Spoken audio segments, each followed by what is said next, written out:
मैं कमरे में पिछले 31 दिनों से फकत इस हकीकत का नुकसान गिनने की कोशिश में उलझा हुआ हूं कि तू जा चुकी है।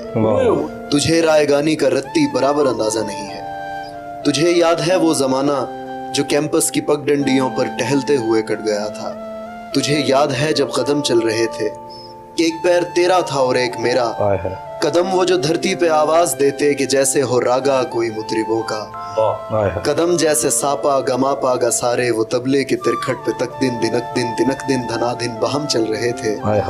कदम चल रहे थे, कदम जो मुसलसल अगर चल रहे थे तो कितने गवैयों के घर चल रहे थे।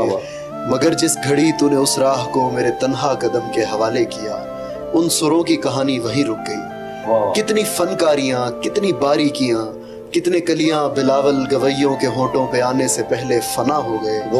कितने नुसरत फतेह, कितने मेहदी हसन मुंतजिर रह गए कि हमारे कदम फिर से उठने लगे।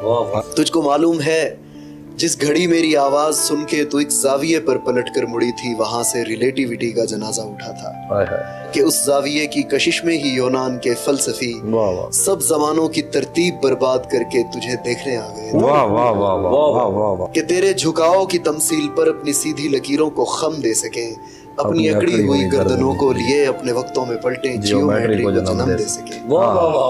अब भी कुछ फलसफी अपने फीके जमानों से भागे हुए मेरे रस्तों पे आंखें बिछाए हुए अपनी दानिस्त में यूं खड़े हैं कि जैसे वो दानिश का मंबा यहीं पर कहीं है, मगर मुड़ के तकने को तू ही नहीं है। तो कैसे फ्लोरेंस की तंग गलियों से कोई डेवेंची उठे, कैसे हस्पानिया में पिकासो बने उनकी आंखों को तू जो मुयस्सर नहीं है।